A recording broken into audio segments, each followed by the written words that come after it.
one topic where we stick to one No, topic. but My we name don't is stick to Autumn one Fisher. topic. Yeah, but we don't stick to the one topic. Your name's Well, Autumn it's fine. Fisher. We don't stick to it. It's fine. My name's Greg Russ. Hello. Hello. I love you. Won't you tell me your name? Hello. We'll just give people the update. People who want to know, since you weren't on last week's show. Oh, You want me to give the update? Yeah, I assume people who listen want to have an update. Oh, sure. I mean, it's kind of routine. He's falling. My dad is falling a lot.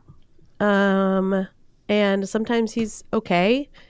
And sometimes he hurts himself. And he's like all beat up looking. Like he'll fall and like hurt his face. And then his face looks all bloody or his like elbows and his arms and stuff. Like his skin is like tissue paper. So like it breaks really easily. And then other times he like really injures himself. Like he dislocated his shoulder, so, my parents are getting a new doctor. They have a new doctor. They just went to see her yesterday, and apparently she's very thorough and very like so much better as far as like she seems like she's going to do a better job, but also she seems to have like better bedside manner. So my mom is real excited about that.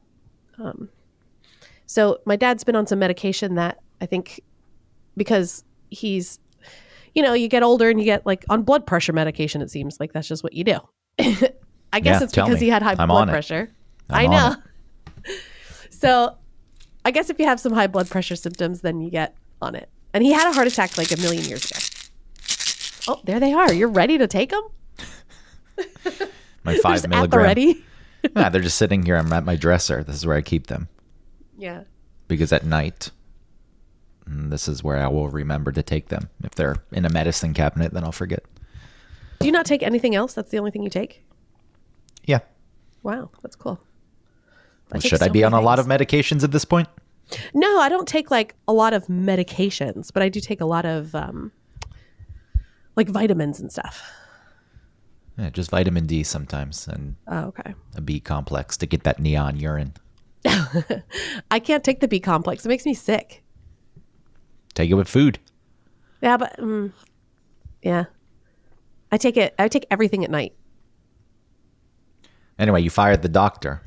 Well, they decided they're going to a different doctor. And so that's good. And then what was the other doctor? One of those stoic, robotic types? No, I think that she was doing things, but she wasn't as thorough. So like this doctor is getting, is looking in front of my parents, like in front of them, looking at the list of medications that they're on and is talking about anything that might interact with each other, questioning whether they should still be on certain medications, which is huge when you're old, right? Because you go to these doctors and they just put you on med. And then nobody checks to see like how many medications are they on? Do any of these interact with each other negatively? How long do they need to be on them? Like my mom was put on some like what's it called? The reflux medication that you're only supposed to be on for a short amount of time, but she'd been on it for like a couple of years. Doesn't it stop working? I don't know. Maybe. I don't know. Well, I know with laxatives. So it's not the same thing. Oh, you have to increase them? You're not supposed to take them for any extended period because you'll need to take more.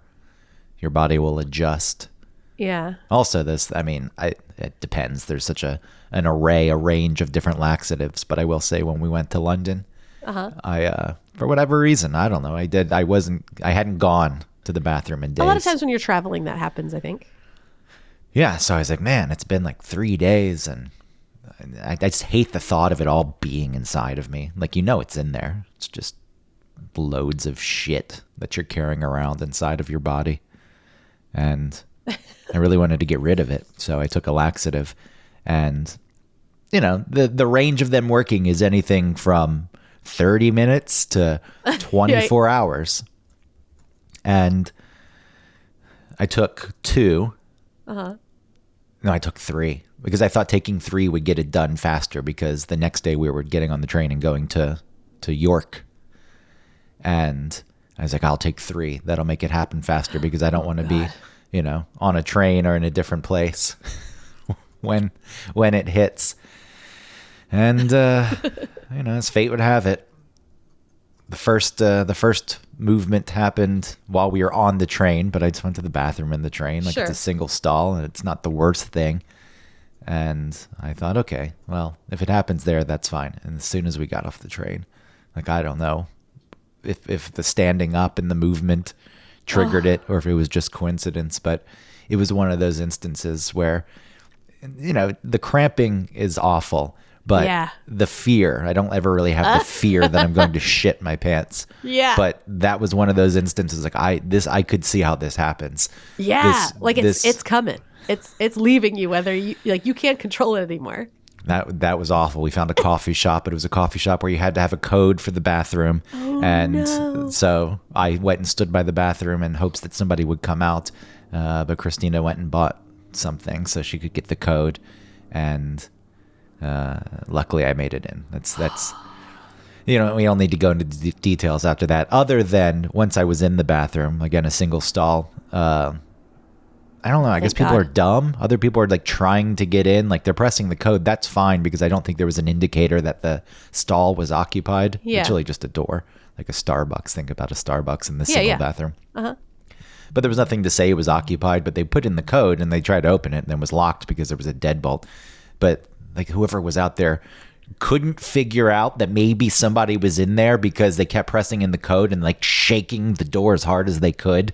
Did you yell out to them? Occupy? No. Well, that's why. I don't know. It's embarrassing at that point. I'm in here. Yeah, it is embarrassing. But still, I'd be like, stop shaking the door. You're freaking me out. Well, it's like I knew they weren't going to get in, but it's also an instance of, oh, God damn it. Like, you're going to see me come out, then you're going in there. Oh, and the truth, I mean, whatever. I didn't leave a giant mess. No, I wouldn't think the mess, but the smell. In a weird way, it's not as bad as like other types. Like I've never left any other mess. In a bad, I don't. People who leave messes in public bathrooms do it on purpose. Yeah, they have to, because there's no way they're living that way at their own home. It's the only conclusion I can draw. You go into some of these things. It seems like it would take work to get it as filthy. That's why. And it seems more gross for you. Like, I don't want to deal with my own doo-doo. And then you're really interacting with it if you're making such a mess in like a Kohl's bathroom. Is it what's appealing about it? The idea that somebody else has to clean it up? I don't know what leads you to do that. The shock of other people when they walk in. Ha, got you. And they're not even there to watch it, right? They leave. Yeah.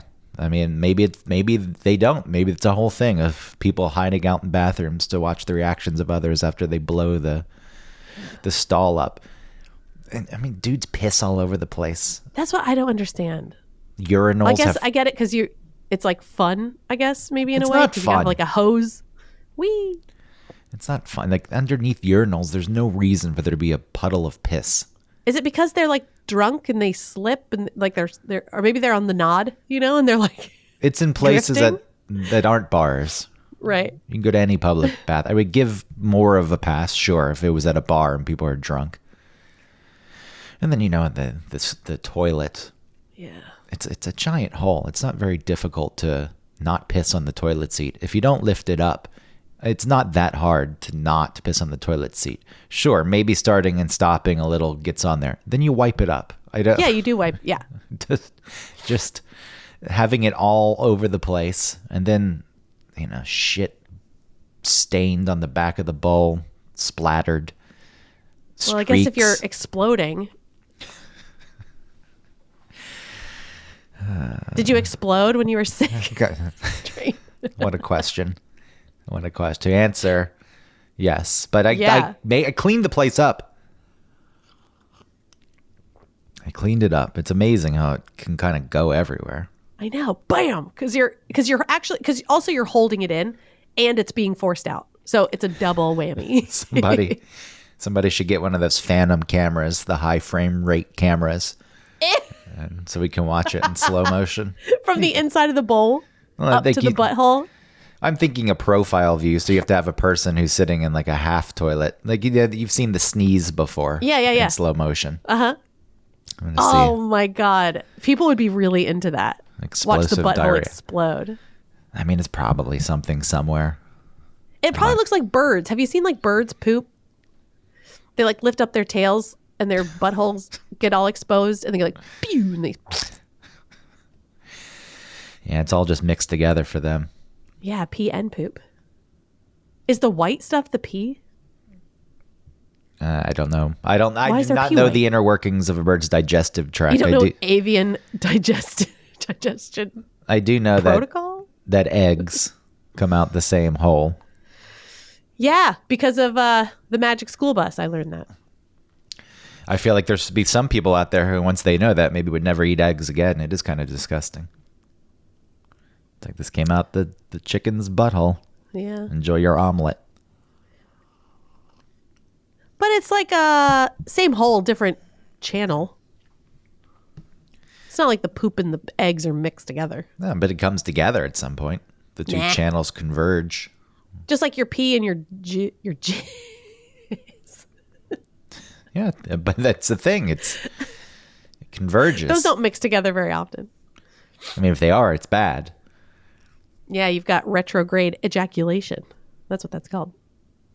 That's not a good thing. But it's not a good thing. Some lingers in there, and you have to urinate to get the rest out. You have to urinate your urethra out. You have to clean it out with piss. Gross. Hello to anyway. Anyone. So my dad's doing okay. Yeah. I always think of people I work with, just on LinkedIn or something, coming across me because I have the podcast listed on there. Sure. It's something I do, and them coming across it and like, oh, I didn't know Greg did a podcast, and they start listing, and then it's all about how I had explosive diarrhea in New York. I have had. I like sometimes when I have some diarrhea. It feels like I would much rather have this than throwing up. That's what I always think. And I always think like it just feels so good to get it out. Like it's painful and weird, but your butt is kind of throwing up, but it's not as like visceral feeling as it is when it's out of your mouth. Well, it's totally different materials at that point. It is different materials, but it's kind of the same. Yes, but when you're vomiting, it's still just the food and stomach acid and beverages. Oh my God. So my son, I made spaghetti last week, and I was so excited because they loved it and they were really excited about eating it. And then I think Pete maybe ate too much, and he came out of the hallway and he looked so sad. And I thought that something had happened like in a game that he was playing where like he got like, someone took something from it or whatever. He looks so sad. I was like, what's wrong? He's like, and then he ran down the hall, and then I follow him, and he's thrown up in the sink.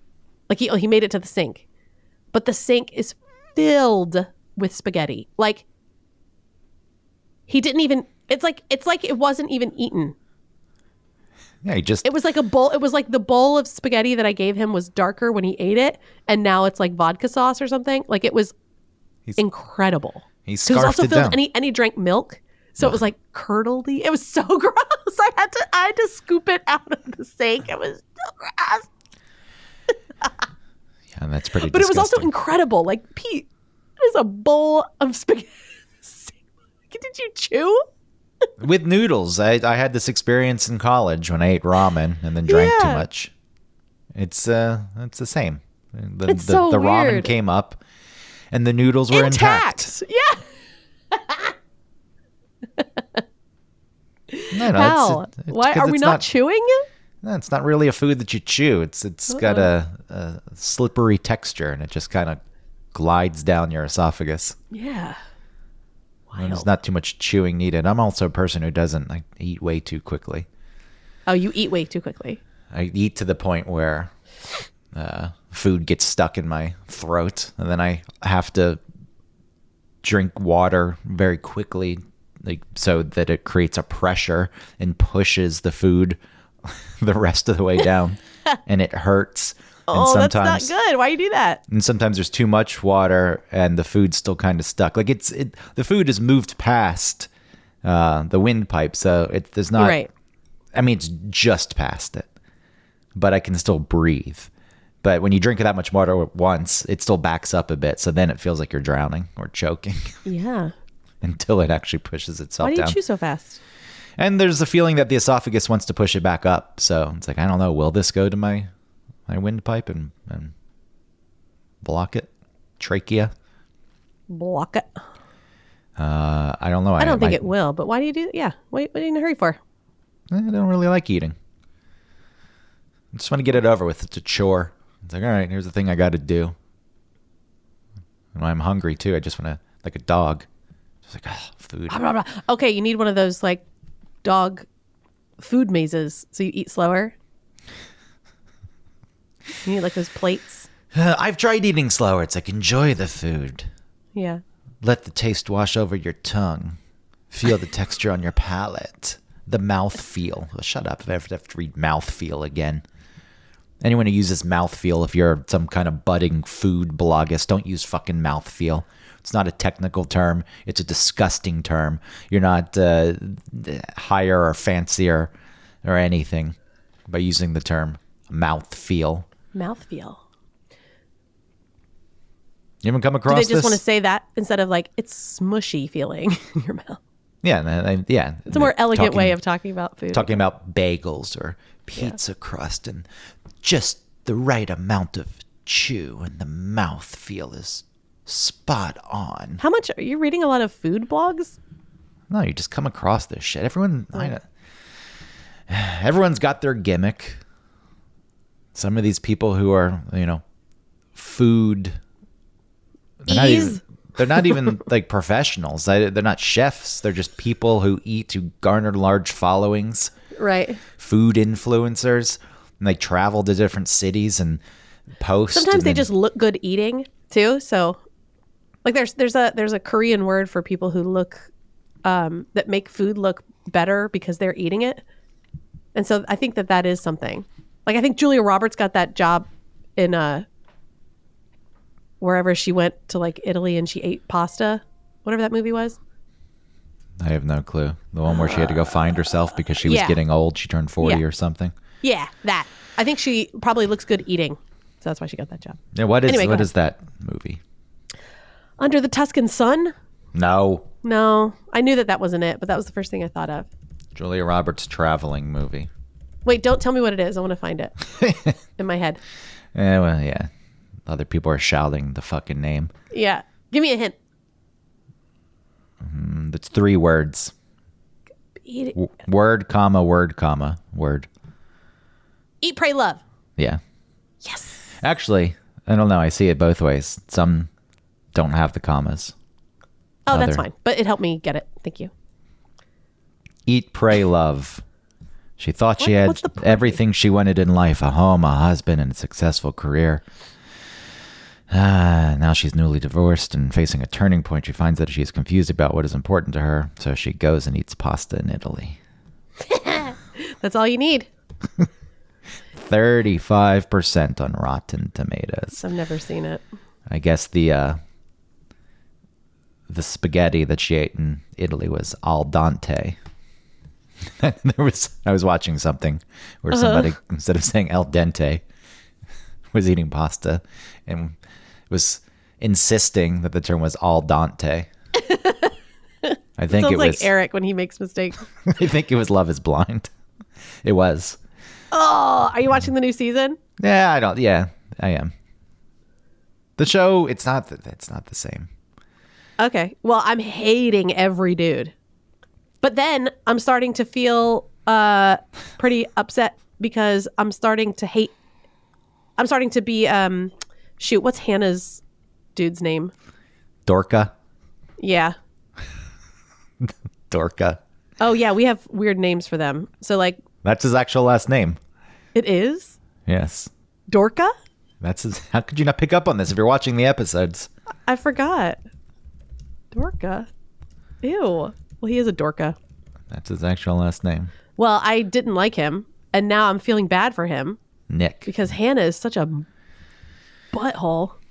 Yeah, I don't want to get too deep into this on the show. I don't think a lot of people watch. People are watching it. I 7 seasons in, and all the foreign episodes and seasons. To me, it's fine. The show's not nearly what it was when it first started. Yeah. I don't. Some of that I think is you just draw in different types of people, and then you become slicker in your editing.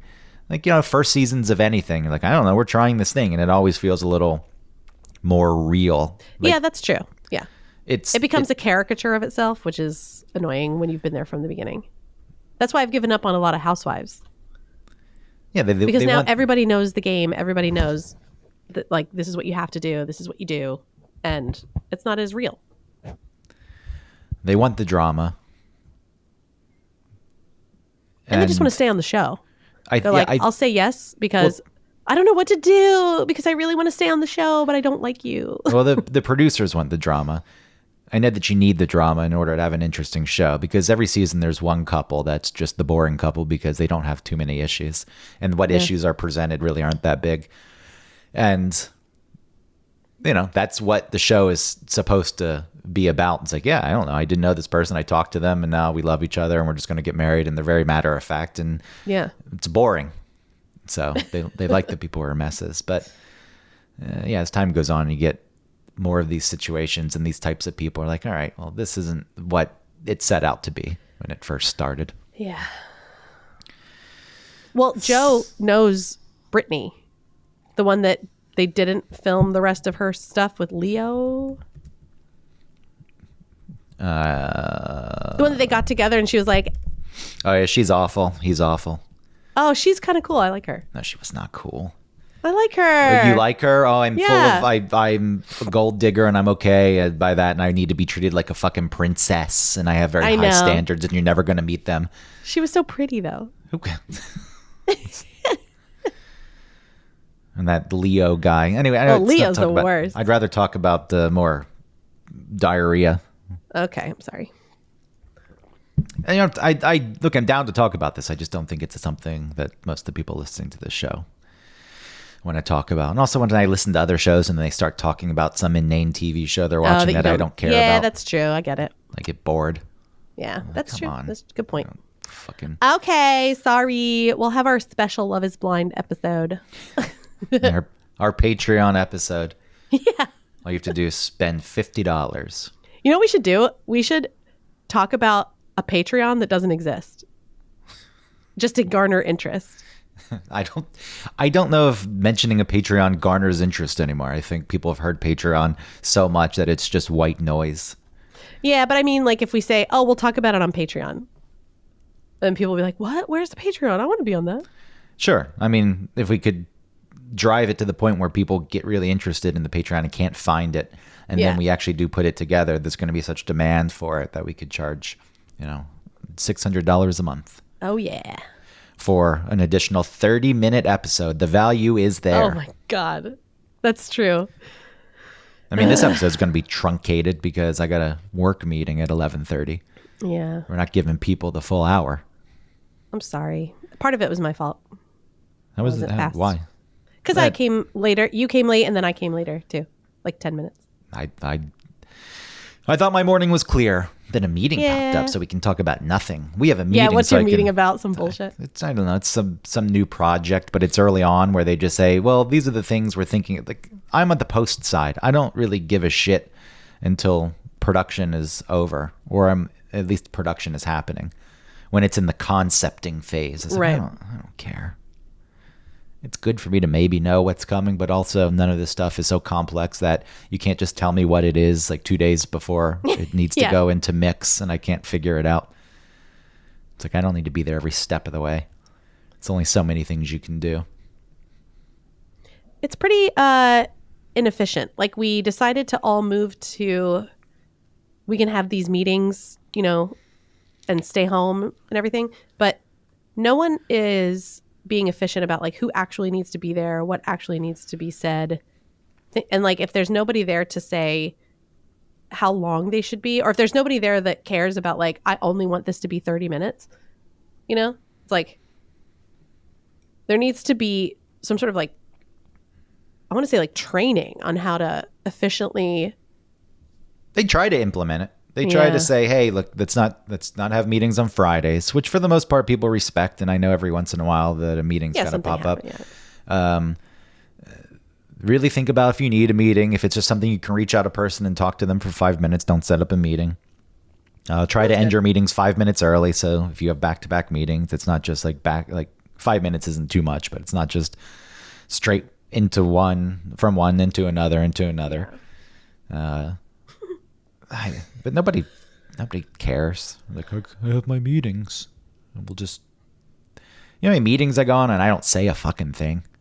Yeah, I bet. What have there been meetings where you actually like need to contribute and talk a lot? And yeah, every once in a while there's things to talk about, and I will talk. But I'm not a type of person who feels the need to speak just because I'm on a meeting, especially when everyone else on the meeting's doing the same thing.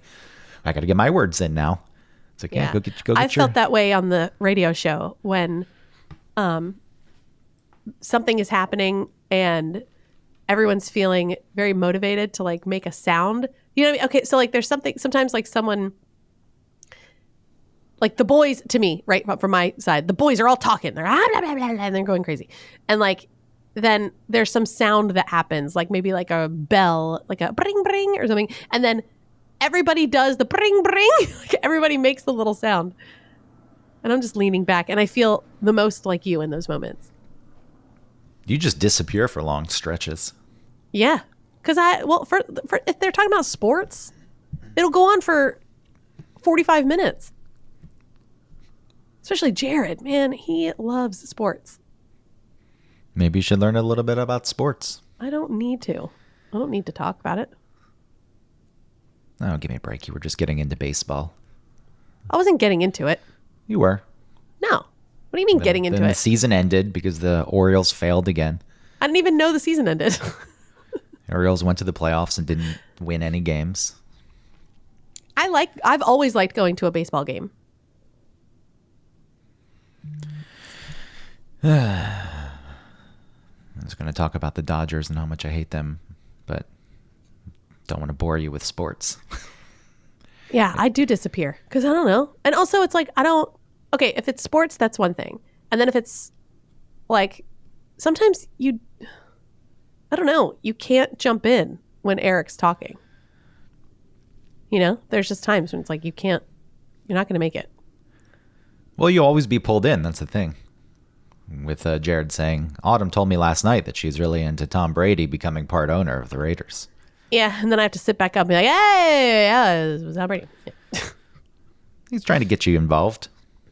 Yeah, but he needs to let me do that. Or he's just calling you out, putting you on display. Well, I don't really know his motivations. I'll never know. But hey, remember Autumn? She's not speaking. Yeah. You listening to this, managers, bosses? You pay her for what? No, I don't think he's doing that. Yeah, that's what it is. He wants your money. He just wants to bring me in. It's got to get rid of you so you can get your money.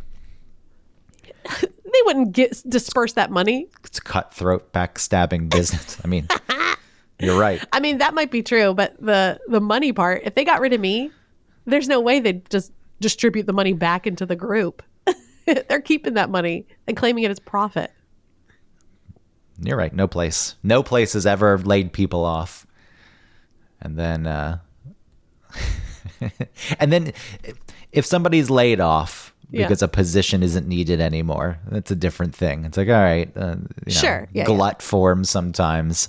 And like half these people who just hold meetings because they have nothing else to do, if they were cut, things would still operate probably more efficiently because you weren't stuck in meetings all the time. Mm-hmm. But, there are other times people leave or, they get fired or whatever happens, and other people are expected to pick up the slack. And it's one of those things where it's like, all right, well, look, let's say you were paying this person $80,000 a year. I'm doing additional work. If you just gave me an extra $25,000 a year to do this work, you'd still be saving, and I'd be making extra money. And I think we could, it's never going to happen. You just do more work now. You pick up the slack for that person. We're going to pocket that money. It's going to go to an executive. I was so pissed when Wes Moss was talking the other day. And I was so glad that Eric and Tim were both pushing back on the stuff he was talking about. Did you listen to that segment?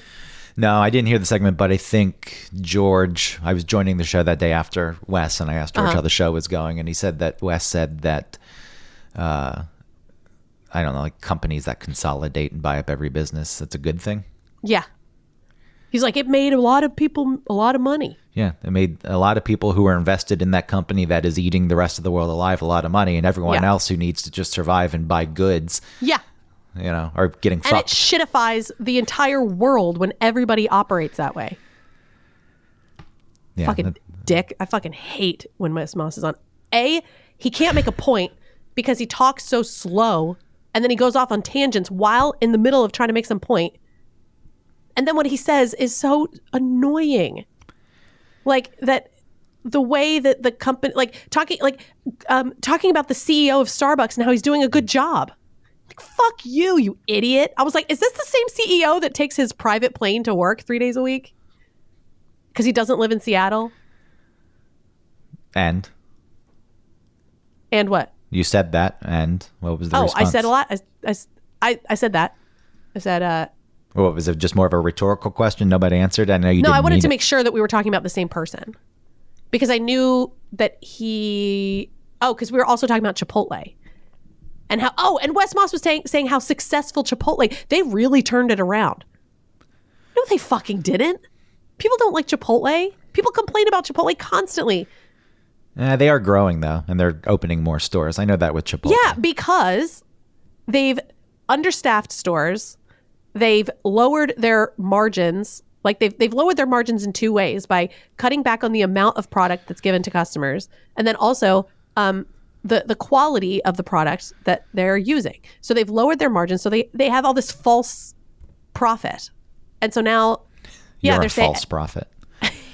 And now they're like, now look at all this money. Look at I'm a CEO and I've come in and I've done all these shitty things that have not made the actual product that we're providing to customers better, and so then we've earned their trust, and now they're spending more money with us. That's not what it matters. No, it does not what it matters. And I'm so pissed that Wes Moss comes on here, and then we're talking about him being some sort of like financial expert, and we're looking to him for advice or like ideas about. You're asking him about the market. That's what he's telling you. If you're going to invest, fuck him, dude. If you're going to invest, he's telling you where to invest. He's not saying the companies treat the customers well.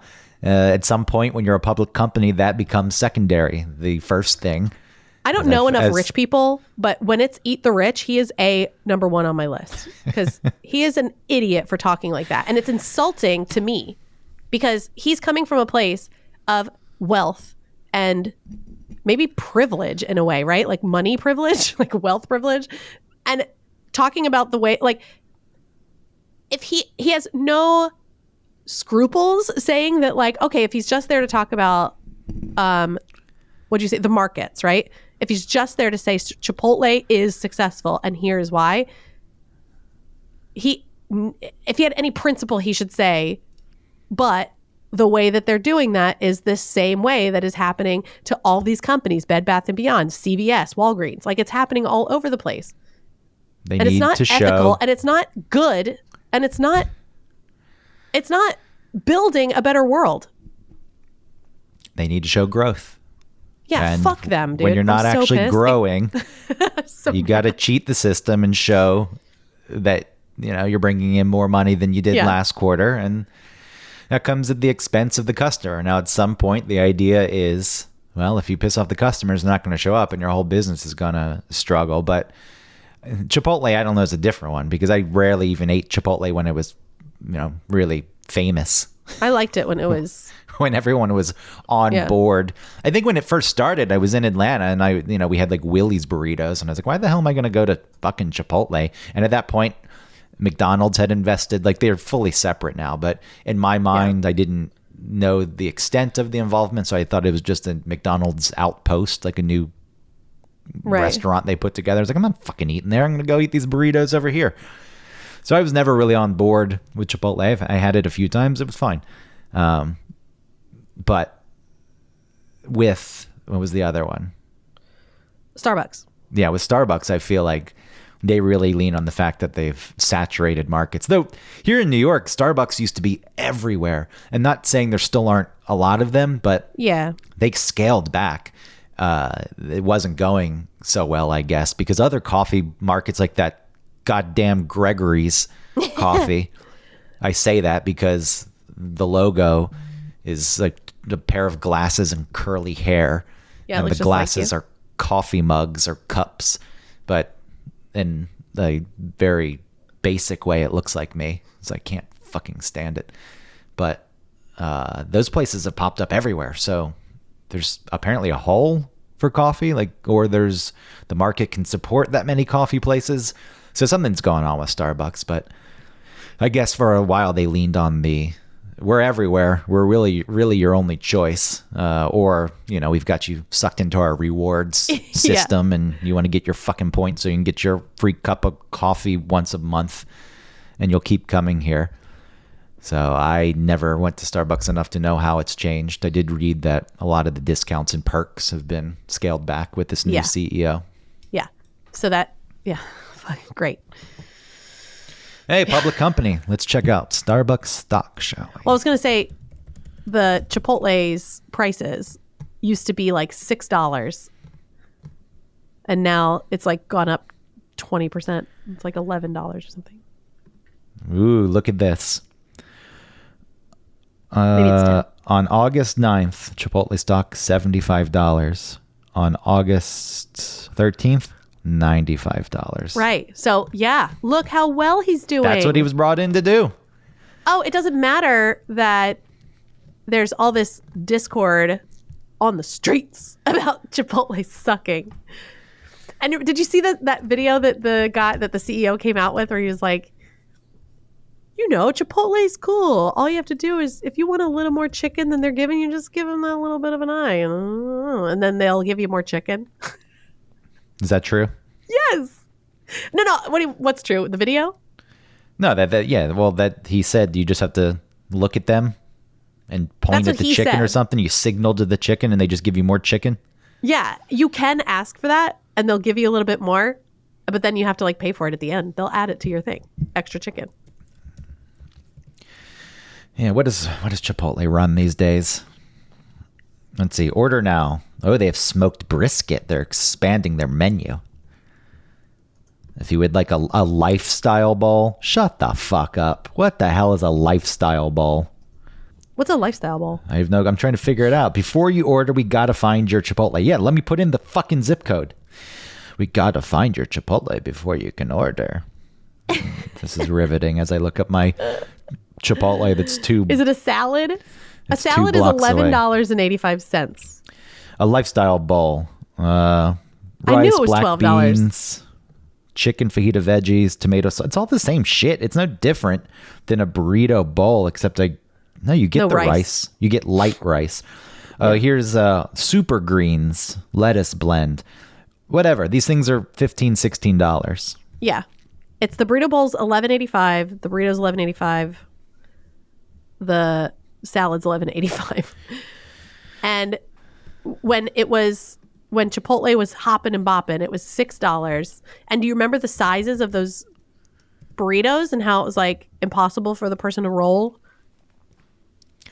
Yeah, it would split open and they'd have to put a second tortilla on there, and they had no qualms about putting the second tortilla. You could only eat half the bowl. And now if you look up people's Chipotle bowls, and anyway, this is not, I don't give a shit about Chipotle. It's more Seems like you do. It seems like you're crushed, like your favorite food place betrayed you. I haven't been to a Chipotle probably in 8 years.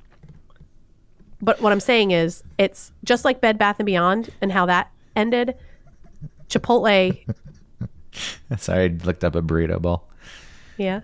This is what $15 gets you these days at Chipotle. And it's a sad. I know. See? Go ahead. What's really happening in the real world should be a reflection of what's happening in the market. And it's been adjusted and it is reflected out. in the market.